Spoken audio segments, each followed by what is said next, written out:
کہ آج سنبھل میں کیسی دردناک واردات پیش آئی ہے۔ ایک تو مسجدوں کے سلسلے میں یلغار کا وہ رخ ہے جو ہم دیکھ رہے ہیں، اور دوسری طرف جمہوری دائرے میں رہتے ہوئے احتجاج کرنے والوں کے ساتھ جو سلوک اپنایا جا رہا ہے وہ نہایت ظالمانہ ہے۔ مساجد اللہ کے گھر ہیں اور ہر قیمت پر ان کی حفاظت کی جائے گی۔ All India Muslim personal law board اس طرح کی مختلف کوششیں انجام دیتا آیا ہے، آج بھی انجام دے رہا ہے، اور انشاءاللہ بزرگوں کا لگایا ہوا یہ پودا سرسبز و شاداب رہے گا، تر و تازہ رہے گا، اور ہم ہمت کے ساتھ، حکمت کے ساتھ، حوصلے اور توازن کے ساتھ آگے بڑھتے رہیں گے۔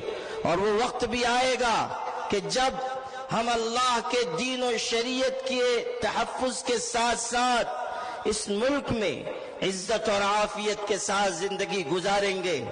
حالات سے دل برداشتہ ہونے کی ضرورت نہیں، اگر کوئی بھی ہمارے ساتھ نہ ہو تب بھی اللہ کی مدد ہمارے ساتھ ہے۔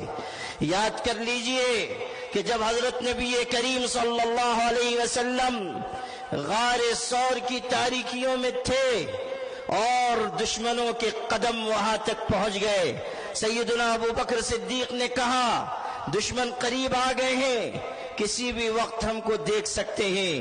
اس وقت ہمارے آقا حضرت محمد صلی اللہ علیہ وسلم نے ایمان و یقین سے لبریز یہ جواب دیا تھا، لا تحزن ان اللہ معنا، غم نہ کرو اللہ ہمارے ساتھ ہے۔ اور روایت کے الفاظ یہ ہیں، ما ظنک باثنین اللہ ثالثہما، ان دو کے بارے میں تمہارا کیا خیال ہے جن کا تیسرا اللہ ہے۔ اللہ کی مدد پر بھروسہ رکھتے ہوئے آگے بڑھیے، وحدت و اجتماعیت کو قائم رکھیے، اور دل سے یقین کیجئے کہ نور کی یہ کرن ظلمات پہ بھاری ہوگی، رات تمہاری ہے تو کیا صبح ہماری ہوگی۔